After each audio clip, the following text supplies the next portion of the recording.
What is going on, guys? It's Everett here. In this video, we're going to work on adductors. So a lot of people call these your groin muscles or just groin muscle. You actually have a group of muscles and they're responsible for adduction of the leg and then internal rotation. So really important for stabilizing the pelvis and any movements you do, squatting, change of direction, wide stance squatting and sumo deadlifting, super important for. Now these muscles, especially on guys, tend to be pretty tight, and tight muscles are weak muscles. So we're going to go through one stretch. We're going to set up in the correct position, just like always. We really focus on our stretching technique and getting the benefits from the position and not just getting in a position just for the sake of stretching. After that, of course, mobility involves movement, contracting your muscles and building up strength. I just don't want to be flexible and loose. I want to be brutally strong throughout my entire range of motion, my flexibility. So a couple movements after that stretching and the technique to the stretching. So let's hop into it. Now the stretch we'll be using is a modified cossack stretch. So the cossack squat is a single leg squat variation. We're going to be doing this kind of in the same position, but in a squat. So we'll have one knee down, my left knee's down. I'm going to be stretching my right side and I'm going to throw my leg out like this. So again, this is in general what the stretch looks like. You might have seen this on Instagram or YouTube, some other video. The point isn't just to get in this position and then stretch here. We're really trying to get straight leg or axial internal hip rotation and the adductors. So there's a couple things that you might do to actually hide or shrug away from stretching your adductors and use other parts of your body to get really deep into the stretch, but you're not actually stretching your adductors even though it looks like you're in this adductor stretch. So what we're going to be doing is, first off, making sure the knee and the middle of the quad are facing forward. It's not wrong to do this with your toes up like that. That's just a lot more of a hamstring stretch. So again, if that's what you're going for, do it in this position. We are not. So we're going to have the knee and the quad forward, just like I said. That'll put you on the blade of your foot. All right, so we're not dropping so the foot's down on the ground. We're also not collapsing onto the inside of the ankle. We're right on the blade of the foot, okay? Now, as soon as you do this, your hips might become very uneven. So you really have to be honest with yourself and think, if I was about to squat or deadlift, where are my hips? They should be very, very even. And that might mean you have to sit up out of the stretch. Maybe have a chair or a stool in front of you to help you out until you get your hips even, and then slowly increase the stretch. So blade of the foot, knee and quad not rotated up, but forward, hips even. We're gonna make sure the low back is neutral and maybe a tiny bit of an arch, a little bit of a lumbar extension. And then from here, we're pushing the hips back and down, okay? So don't just sit straight back, try to actually sit down a little bit. All right, so this is the position. This is gonna be pretty challenging, especially for guys. We're gonna try to hold 2 minutes. And as I always say, if you get into this position and you're feeling a pretty intense stretch, 30 seconds in, you're not gonna sit here for 2 minutes, all right? So go until you feel stretch sensation, but nothing too challenging. And then as that stretch sensation starts to dissipate, then increase the stretch a little bit. And again, if you feel like you got in the position, feels pretty good, and then 30 seconds in, you kind of adjust and you're like, oh, there's my even hip position, do another 2 minutes on top of that, all right? Now, on the bad side, which is for me, my left side, and that's a lot of people, when I try to get everything set up forward to really get a good amount of internal rotation and this adductor stretch, what ends up happening, if I'm honest with myself, is my heel on my left leg lifts up off the ground, okay? I can't really have my heel starting out on the ground. My leg immediately defaults up towards the ceiling, which is what I said not to do.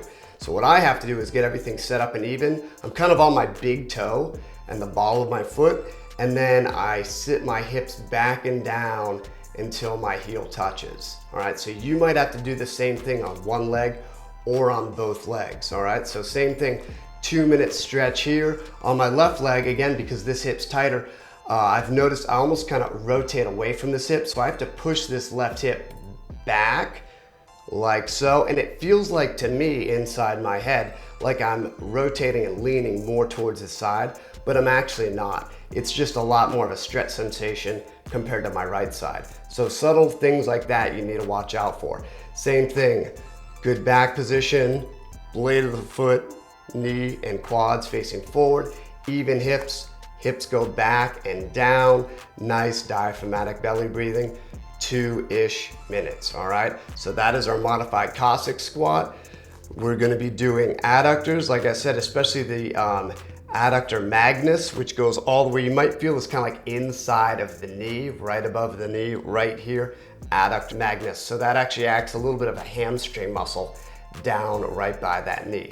So take it easy, go into it carefully. When you get out of this, you'll want to super slowly bend that knee and just kind of fold up out of it like that. So now we'll load up into a sideline position, nothing fancy about this. We're just gonna be right on the side, almost like we're sleeping. Now, the default here is to start to move at the mid-torso to make up for the adductor movement. So that's something we have to watch out for.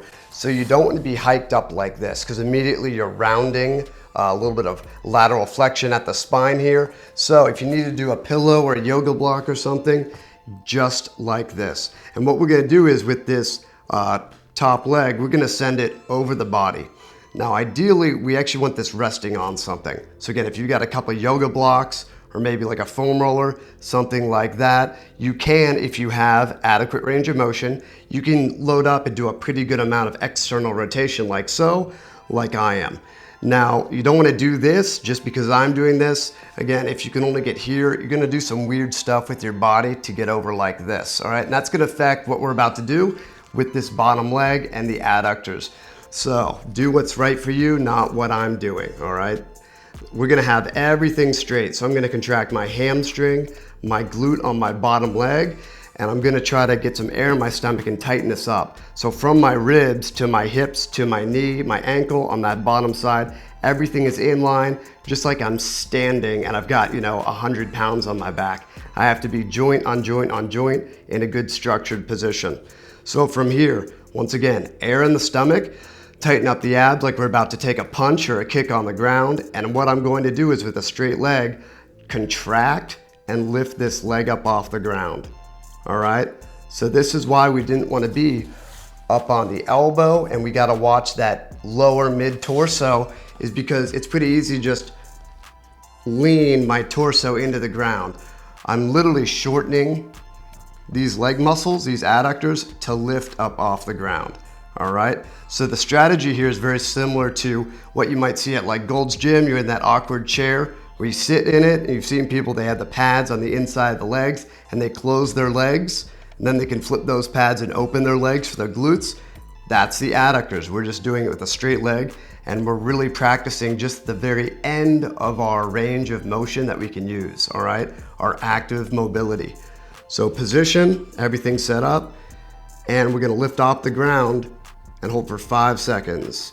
4, 3, 2, 1, and back down. So we're gonna do 3 sets of that, 5-second hold. Again, breathing in your stomach and getting your abs tight will make sure you're not compensating with your spine and you're actually using your adductors, all right? Usually the first rep I do this, I actually get a little bit of like a click or a pop in my hip. It's like a free chiropractic adjustment. So once again, set up, hips on hips, make sure that leg is straight, hip is open in extension, breathe in the stomach, tighten up the abs, lift up. 4, 3, 2, 1, and down, all right? So again, 3 sets of 5 seconds per side. Next, what we're gonna do is we're gonna actually add a little bit of hinging at the knee. So same thing, get your same setup, tight everywhere, make a fist if you have to. You have to hold on to a kettlebell or a dumbbell for this, do it. We're gonna lift, then we're gonna bend that bottom knee and try to pull that heel to the glute, and then straighten, and then back down. All right, it's a little bit of hinging. We're gonna do that 3 times.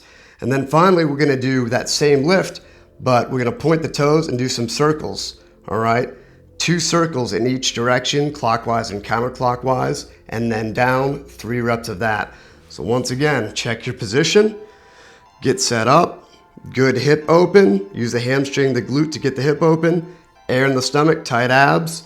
And we're going to point the toes, lift, and then 2 circles in each direction and down, just like that. And then we're gonna get up and switch sides and do the exact same thing, okay? So again, it doesn't matter if you get just an inch off the ground. We're really practicing contracting that hamstring. Now that's become more flexible and stretched out, getting more neuromuscular connection and making sure we know how to use the adductor group with isolating the rest of the body, taking out of the equation and just using those groin muscles. So that's it, quick but effective, a little bit of stretching, a little bit of mobility work. Doesn't take too much time, but a lot of people skip over these muscles and they are vital for long-term health and athletic performance. You might have run into somebody who's torn an adductor muscle from field sports, and if you do a lot of stretching because you sit a lot, you have tight adductors, and then you go try to, again, go play intramural soccer, box squat with a really wide stance, that can be a recipe for disaster, just going from really tight